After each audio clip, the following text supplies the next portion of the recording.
Hello everyone, this है मानवी Mishra and हम आज करेंगे the Mughal school of miniature painting. उससे पहले मैं ये कहना चाहूँगी कि मैंने एक राजस्थानी स्कूल के ऊपर फाइल अपलोड की है, वीडियो अपलोड की है। उसमें हम एडिशनल इन्फॉर्मेशन के ऊपर बात कर रहे हैं, जितनी भी एडिशनल इन्फॉर्मेशन थी जो मैं आपको पहले भी बता रही थी, राजस्थानी की लास्ट वीडियो में भी बताया था।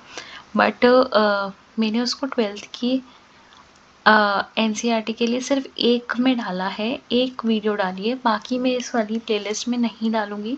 वो आप यूजीसी नेट के लिए जो एग्ज़ाम्स दे रहे हैं या DSSB के लिए, ऐसे मैंने एक और प्लेलिस्ट बनाई है, आपको वो वीडियो वहाँ मिल जाएगी और उसके आगे के पार्ट्स भी वहाँ मिल जाएंगे, तो आप उसको चेक कर लीजिएगा। यहाँ पे मैंने जस्ट इसलिए डाली है, you know where you have lived and कहाँ से आपको कंटिन्यू करना है, और प्लस एक एग्जाम्पल देने के लिए भी।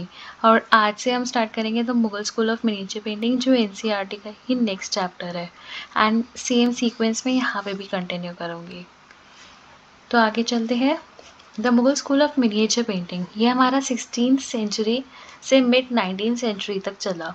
ठीक है, दो चीज़ें इसमें नोट करने की बात ये है, जो मेरे को अलग से डालने का मन नहीं था कि मैं इसको बीच में डालूँ, मेरे को था कि कहीं मेंशन हो जाए।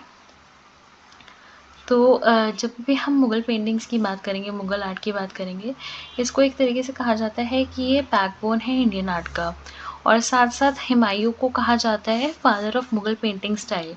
ठीक है, अब आती है इसकी इंट्रोडक्शन की बात। जब भी हम इसकी इंट्रोडक्शन की बात करते हैं, या जब भी हम बोलेंगे कि मुग़ल आर्ट क्या है, मुग़ल आर्ट किस चीज़ के लिए जाना जाता है, तो सबसे पहले बात आनी चाहिए माइंड में सोफिस्टिकेशन के लिए। सोफिस्टिकेटेड टेक्निक्स यूज़ हो रही हैं इसमें, और इसमें वेराइटी ऑफ सब्जेक्ट्स हैं, डाइवर्सिटी है बेसिकली। और किन किन चीज़ों के ऊपर काम किया था? Calligraphy, painting, architecture, book making and book illustration. Architecture का मैं टॉपिक मिडीवल के साथ कवर करूँगी। For those who are giving teaching exam या कॉम्पिटिटिव एग्ज़ाम कोई भी दे रहे हो, तो उसके लिए पढ़ना। बाकी लोगों को पढ़ने वाला जो 12th वाले बच्चे हैं या जो CUET वाले बच्चे हैं, वो भी ये ना पढ़ें।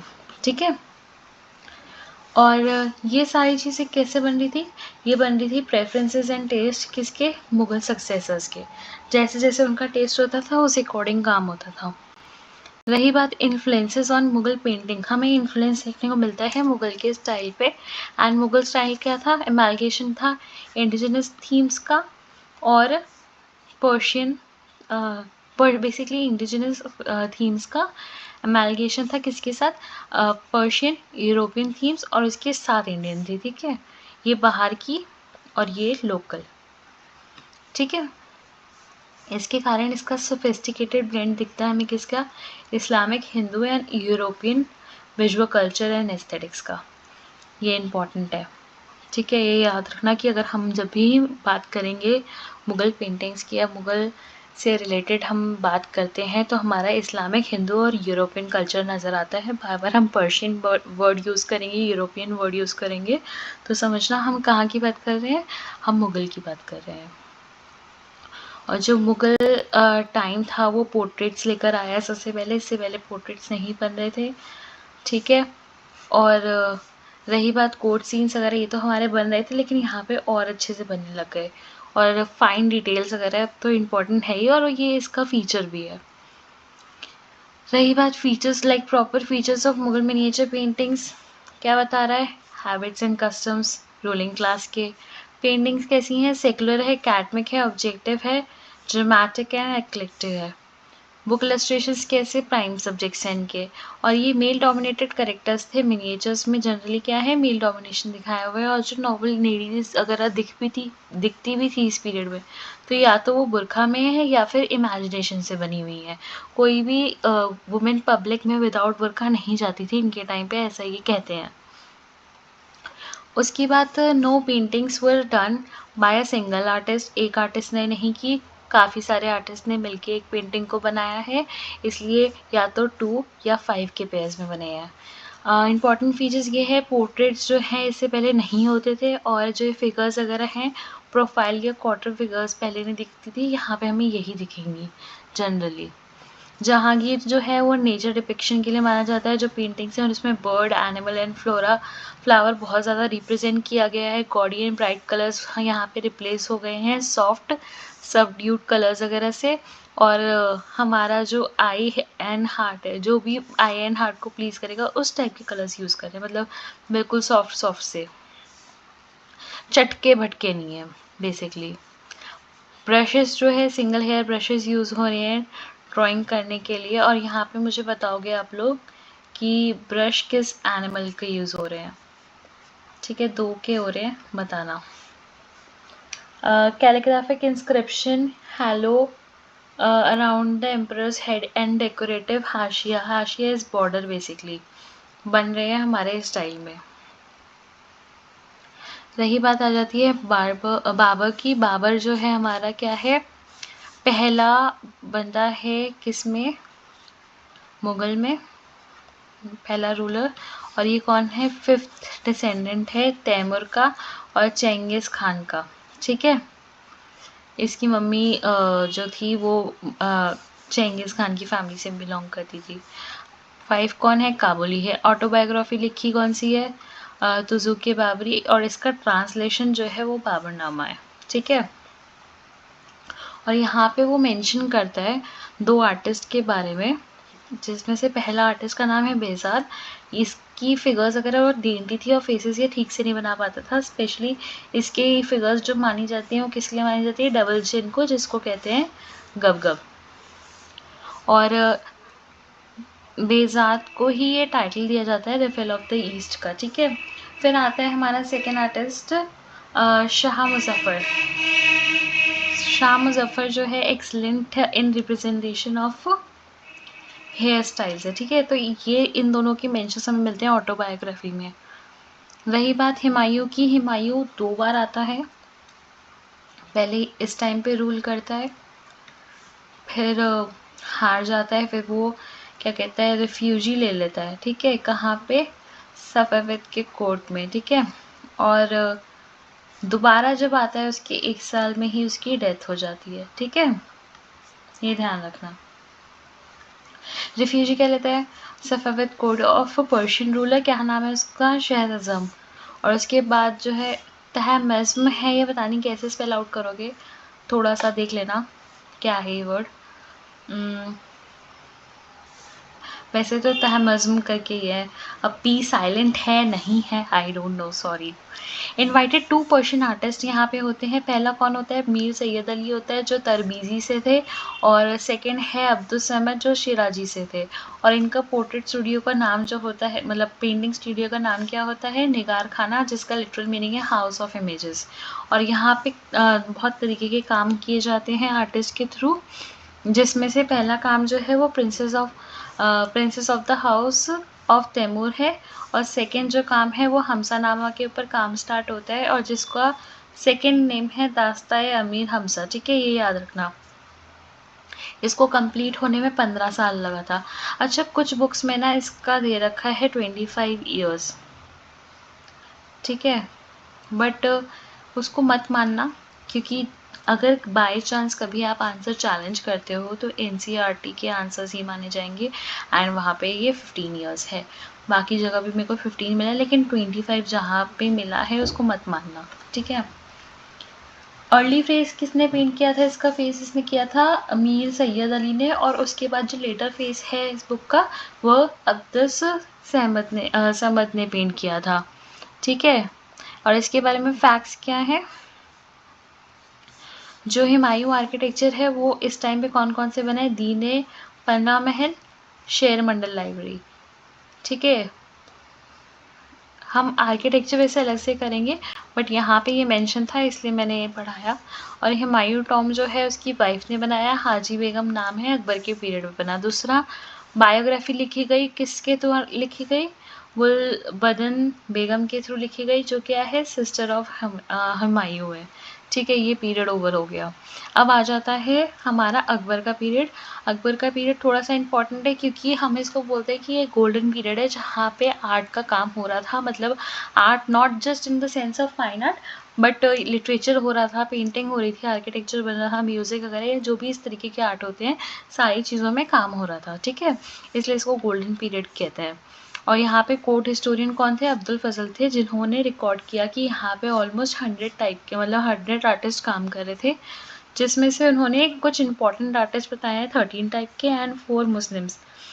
कुछ जगह पे ना ये 17 दे रखा है और ये 3 दे रखा है, तो देख लेना, बाकी जो कुछ नेम्स हैं वो याद करने ज़रूरी है, ठीक है।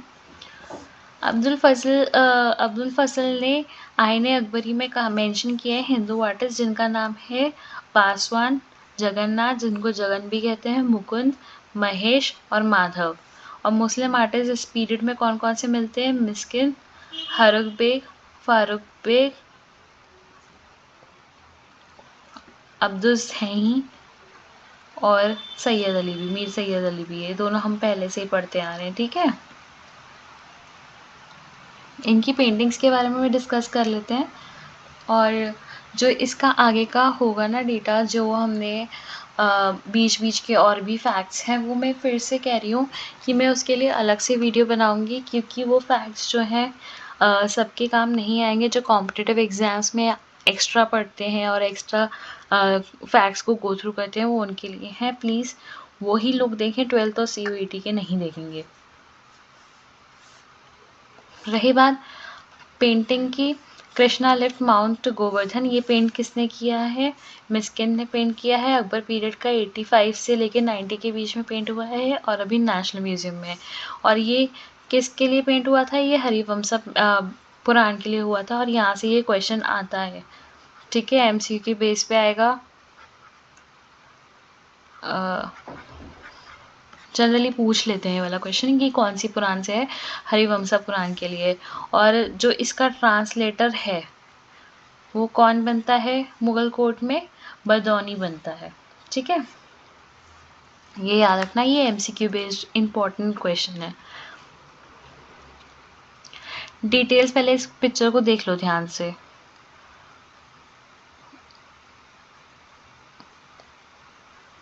ठीक है, हमें यहाँ पे क्या दिख रहे हैं?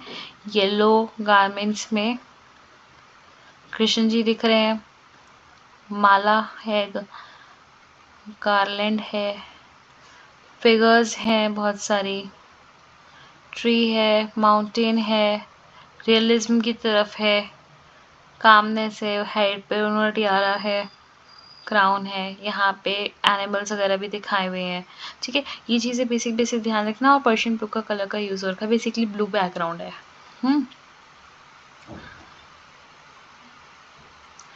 हाँ, अब यहाँ पे क्या कर रहे हैं कृष्णा जी? गोवर्धन को होल्ड कर रखा है किस पे? अपनी लिटिल फिंगर के ऊपर। माउंट जो है वो माउंटेन जो है क्या है? रियलिस्टिक अपील कर रहा है हम लोगों को, क्या कर रहा है? रियलिज्म से है। मैसिव लार्ज रॉक्स दिखाए हुए हैं, ट्रीज हैं, एनिमल्स हैं, डियर, मंकीज वगैरह दिखाए हुए हैं, श्रब्स एंड ग्रासेस दिखाई हुई हैं, एंड रॉकी रिजेस दिखाए हुए हैं। Rendering of the mountain shows strong Persian influence, यहाँ पे पर्शियन इन्फ्लुएंस दिखता है। Even with the Prussian blue colour use हो रहा है, तब भी हम कहेंगे कि पर्शियन इन्फ्लुएंस है।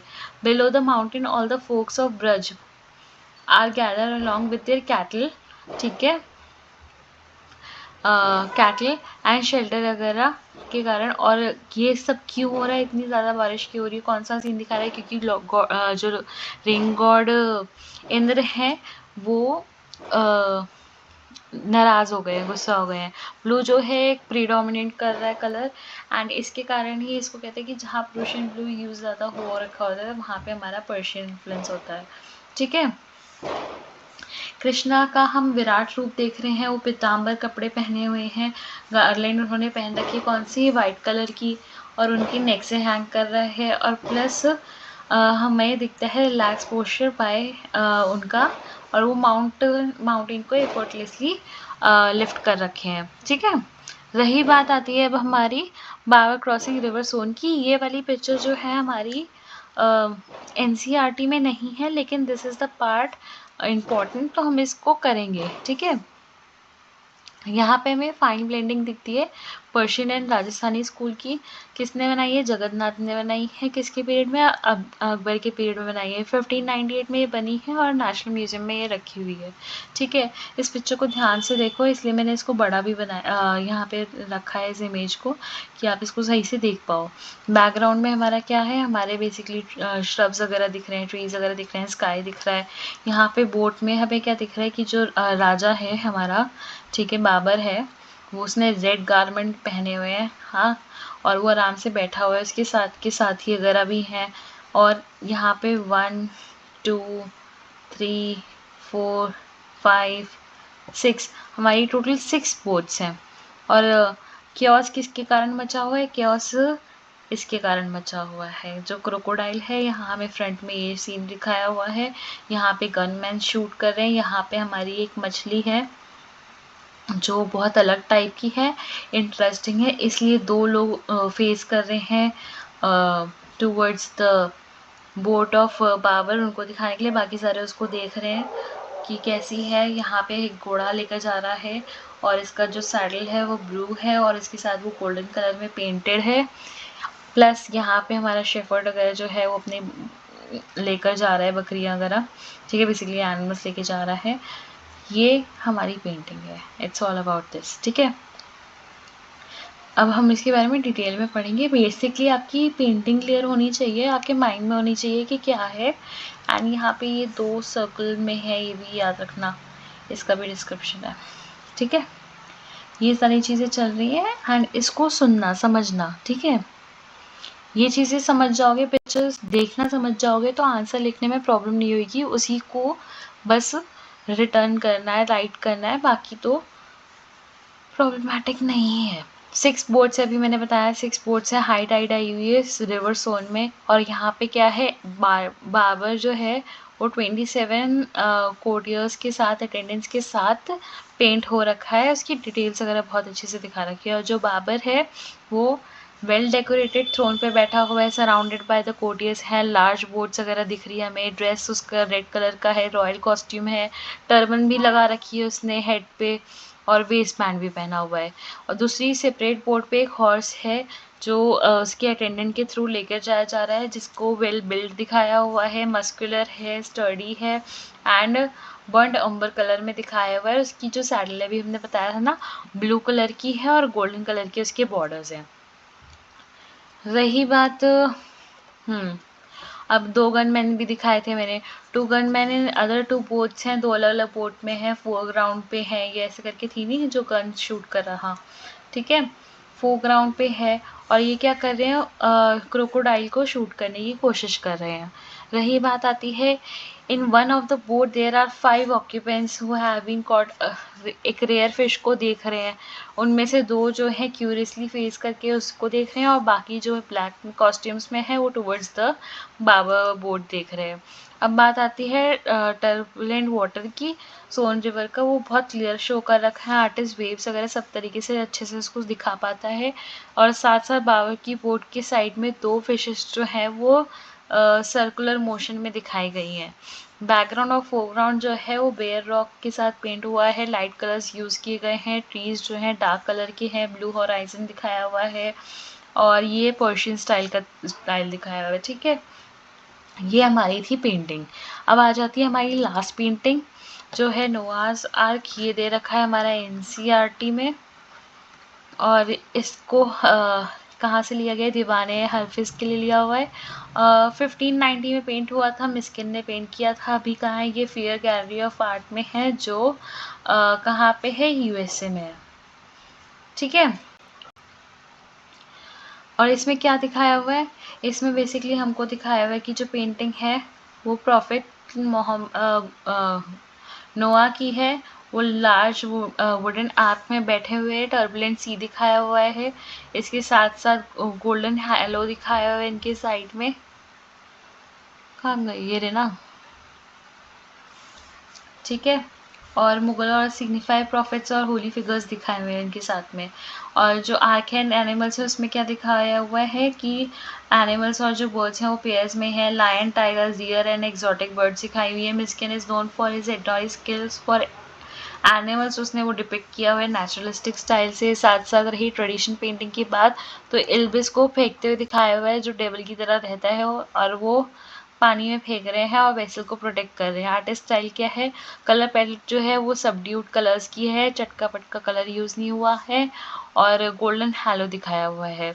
ये ऑर्गेनिक एंड डायनेमिक कॉम्पोजिशन है, डायगनली सेंस बनाया हुआ है, क्रिएट किया हुआ है एंड वेव्स अच्छी तरीके से सोल्ड करती हुई दिखाई हुई हैं। और ये ओपेक वाटर कलर में बना हुआ है और गोल्ड ऑन पेपर यूज़ किया हुआ है। ठीक है, ये फिगर्स सबको क्लियर है ना, सबको पता दिख रहा है ना सब कुछ कि क्या क्या हो रहा है। ये क्रोकोडाइल का एक्सप्लेनेशन मैं भूल गई, क्रोकोडाइल भी है यहाँ पे।